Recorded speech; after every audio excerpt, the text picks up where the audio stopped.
Assalamualaikum warahmatullahi wabarakatuh. Hai sahabat Pasca, apa kabar? Mudah-mudahan selalu dalam keadaan sehat walafiat ya. Kembali lagi di podcast Pasca Sarjana IPB, masih di edisi mengulik program studi yang ada di Pasca Sarjana Institut Pertanian Bogor. Dalam edisi kali ini, kita akan mengulik salah satu program studi Pasca Sarjana yang ada di Fakultas Kehutanan dan Lingkungan, yaitu program studi Konservasi Biodiversitas Tropika atau yang lebih dikenal dengan PSKVT.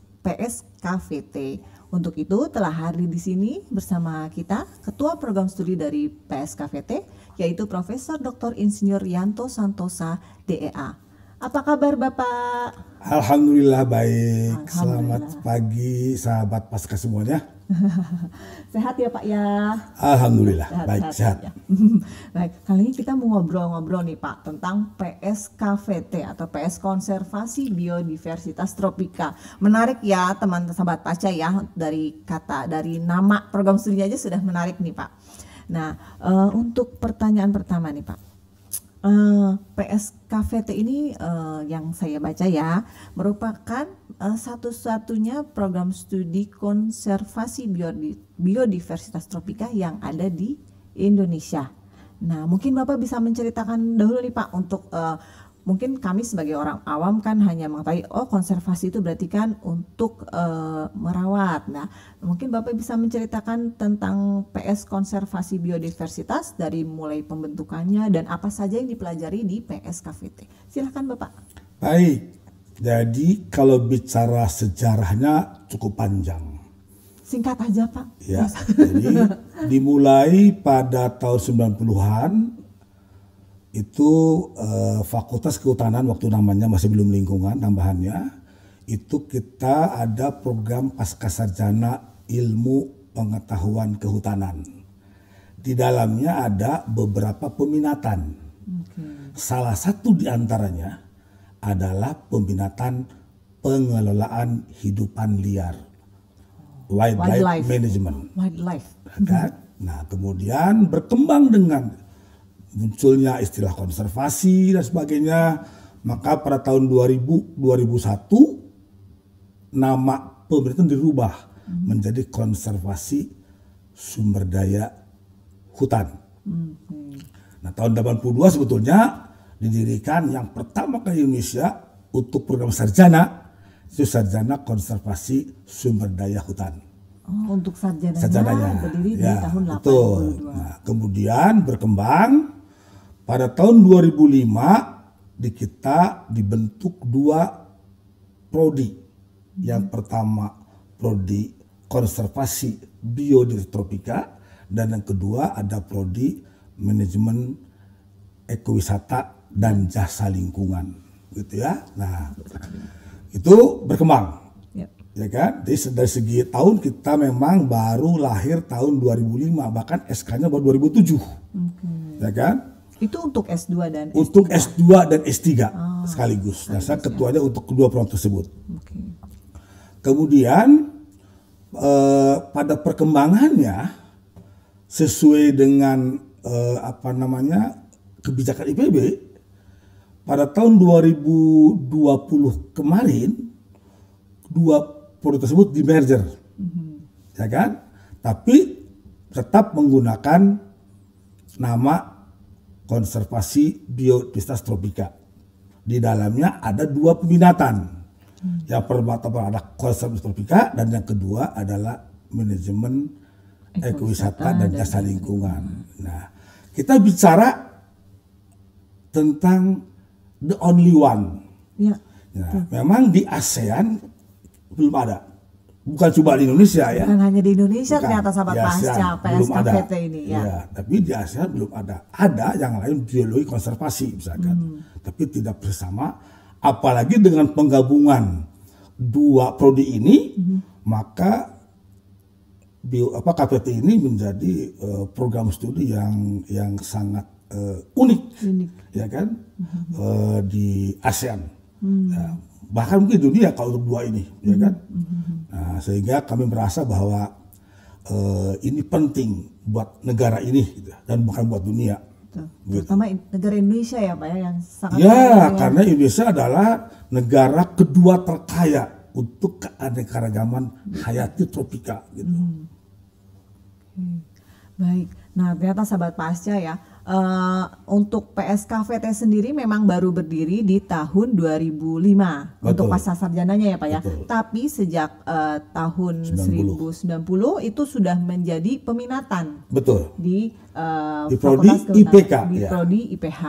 Nah, untuk tahun 2020 mungkin ada sahabat pasca yang menanyakan ya Pak ya, dulu ada program studi manajemen ekowisata dan jasa lingkungan, sekarang kemana? Tetap ada sahabat pasca, tapi menjadi peminata di program studi konservasi biodiversitas tropika. Betul Tetap sekali. ada, Pak ya? Jangan khawatir. Jadi Ada. tetap ada ya. Betul. Nah, berarti ini kan sudah berdiri dari 2007 dan ternyata PSKVT selain satu-satunya di Indonesia merupakan satu-satunya di ASEAN juga. ASEAN. Ya Pak ya. Nah untuk akreditasinya nih Pak, Ya. biasanya kan mahasiswa calon mahasiswa itu untuk mendaftar dengan jalur beasiswa biasanya ditanya akreditasi program studinya apa nih kita. Ya betul. Kita baru mendapatkan akreditasi B. Tapi sekitar 6 bulan lalu kita sudah mengajukan untuk menaikkan peringkat, gitu. Ya. Dan sampai hari ini belum ada hasilnya. Mudah-mudahan dengan pengajuan yang baru ini kita akan mendapatkan nilai atau ranking A paling tidak. Iya, jangan khawatir sahabat pasca ya.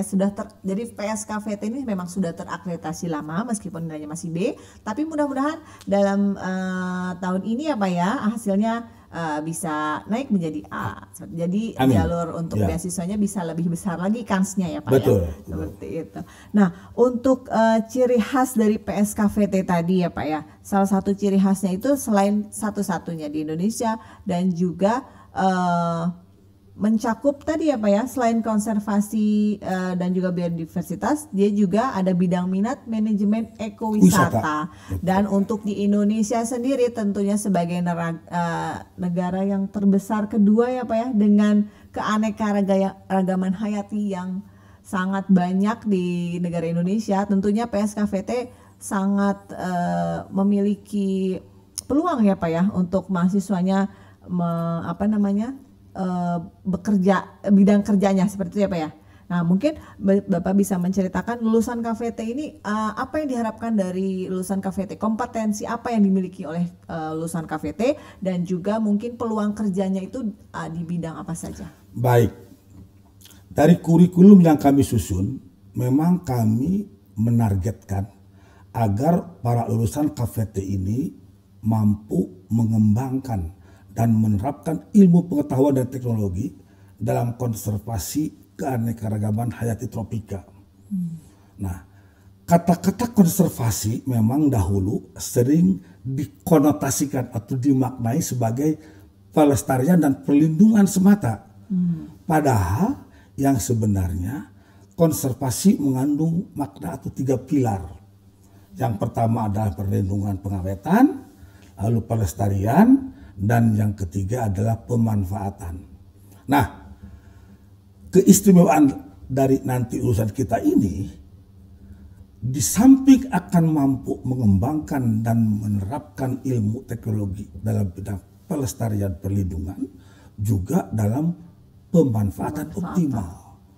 Kalau kita lihat sekarang, program pemerintah beberapa tahun lalu telah mengimplementasikan atau menerapkan paradigma baru pembangunan, yaitu green economy, di mana kehati atau potensi kehati diharapkan menjadi sokok guru utama sebagai sumber daya utama untuk pembangunan dengan pengurangan limbah, pengurangan emisi, dan melibatkan masyarakat banyak. Nah, oleh karena itu, kehati ini tidak hanya di kehutanan sebetulnya, ya, tapi nanti lulusannya akan bisa bekerja hampir di semua sektor, termasuk pertambangan misalnya, kemudian bidang perhubungan. Sekarang ada eco airport, ya kan? Ya. Ada kemudian di bidang wisata, Ya, tentunya. hampir di semua bidang. Jadi seharusnya para sahabat pasca ini akan sangat tertarik untuk menjadi atau mengikuti kuliah di prodi ini, karena saking luasnya dan saking potensialnya Kehati yang harus kita optimalkan menjadi bernilai secara ekonomi maupun ekologi. Belum lagi bicara masalah lingkungan, gitu ya, karena semua berbasis kepada ekosistem, gitu. Betul. Baik sahabat Pasca, jadi kalau untuk lapangan kerja jangan khawatir ya sahabat Pasca, karena di PSKVT ini tidak hanya mempelajari tentang tadi yang mempelajarinya dari perlindungannya, pelestariannya, dan juga pemanfaatannya. Dan keanekaragaman hayati di Indonesia ini tentu saja sangat besar. Jadi bidang kerjanya itu tidak hanya di nanti mungkin saya kerjanya di kehutanan kali ya gitu ya, tapi ternyata bisa di bidang perhubungan, bisa, pertambangan, betul. Di pertambangan bisa, tinggal nanti memilih mungkin untuk tugas akhirnya itu apakah di pemanfaatannya atau di perlindungan atau di pelestarian, seperti itu ya. Nah ini kan ini untuk sahabat pasien sudah mulai tertarik nih Pak, tapi untuk masuk ke PSKVT sendiri background pendidikannya apakah harus dari Fahutan atau bisa dari bidang ilmu yang lain? Tidak harus, bahkan kami sekarang sangat membutuhkan misalkan rekan-rekan dari hukum, misalkan, ya kan? Kemudian dari bidang wisata, pariwisata, dari bidang sosial. Nah, hanya memang nanti ada persoalan di mana ada perbedaan niveau pengetahuan tentang Kehati yang mungkin ekologinya. Base-nya ya, ilmu dasarnya. Nah, itu kami telah lakukan sebetulnya disebut dengan kuliah bridging.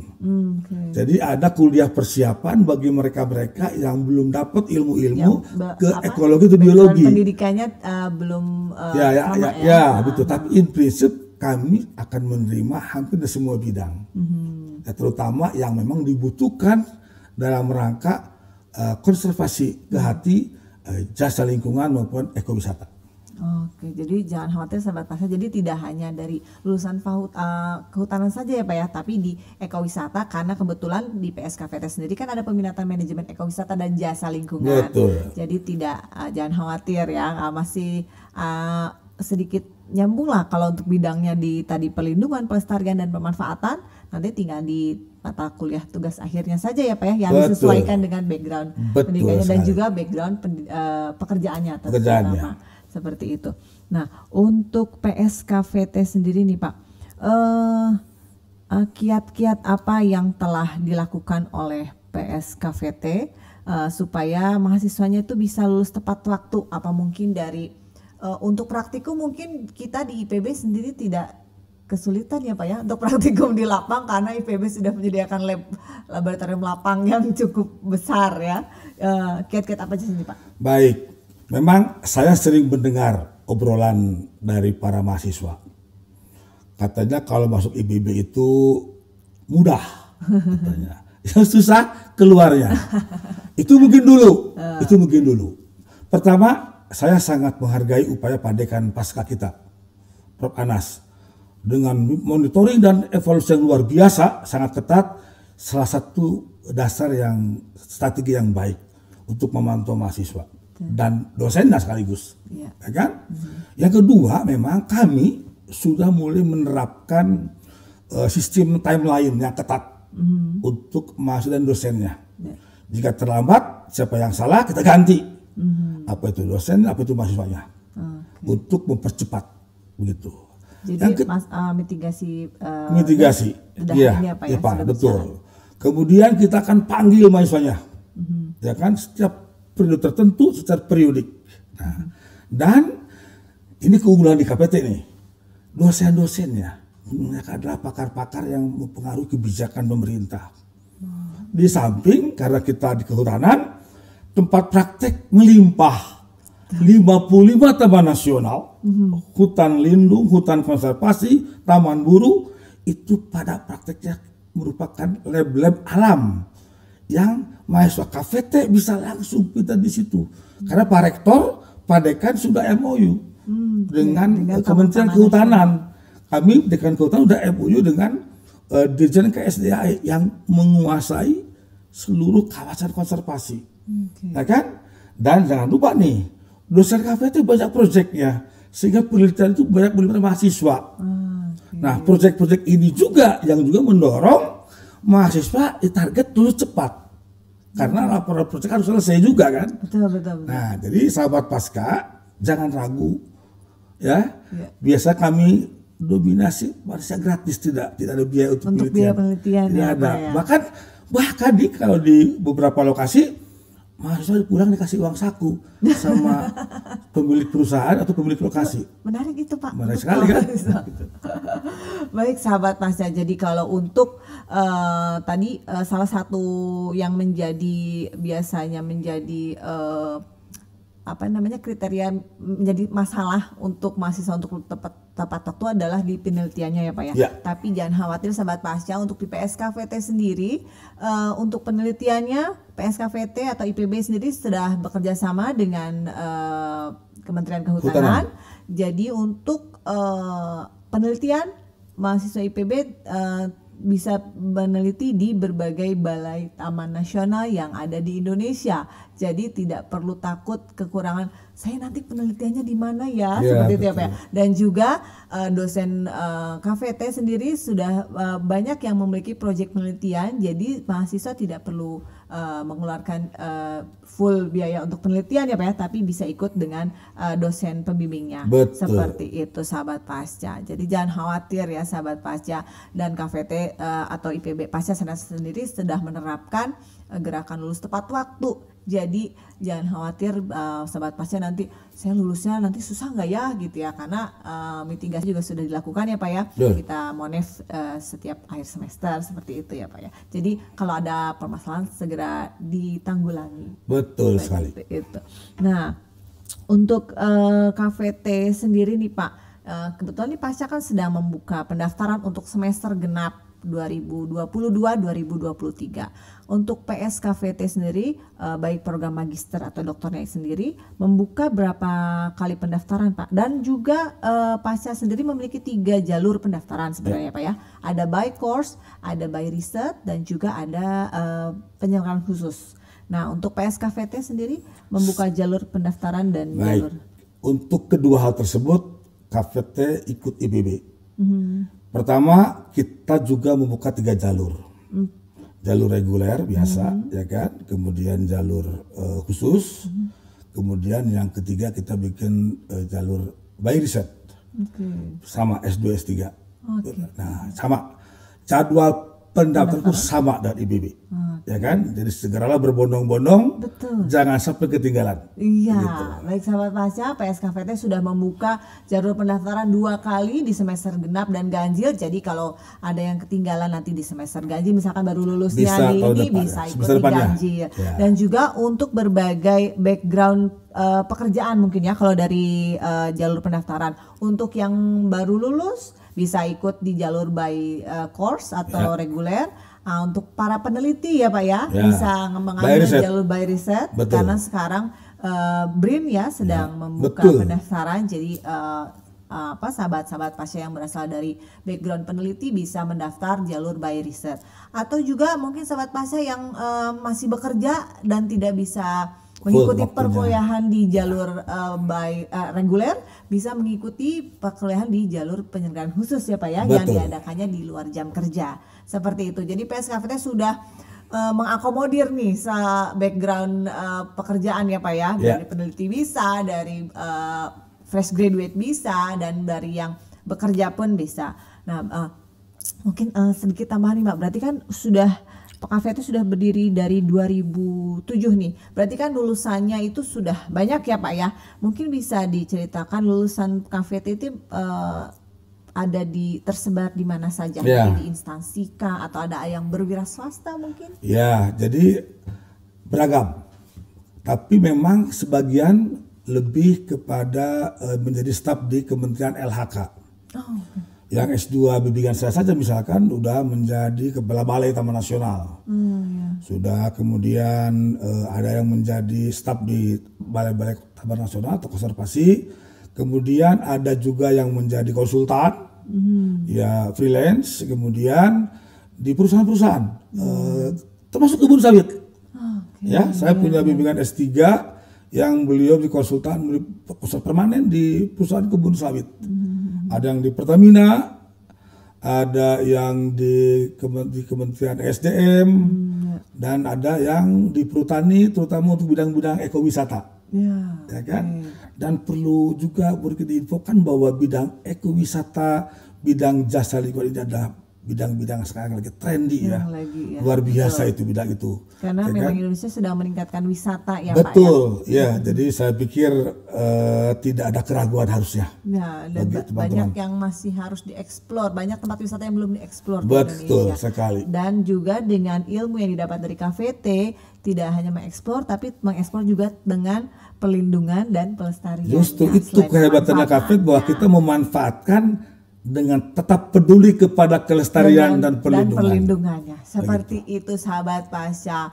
Aduh, menarik sekali nih sahabat Pasca ya obrolan kita kali ini, karena program studi KVT ini merupakan program studi, saya ingatkan lagi ya, program studi satu-satunya di Indonesia dan di ASEAN yang mempelajari tentang biodiversitas atau keanekaragaman hayati. Dan Indonesia sangat kaya sekali dengan keanekaragaman hayati. Itu ya, satu lagi yang perlu kita tambahkan, baru ingat saya.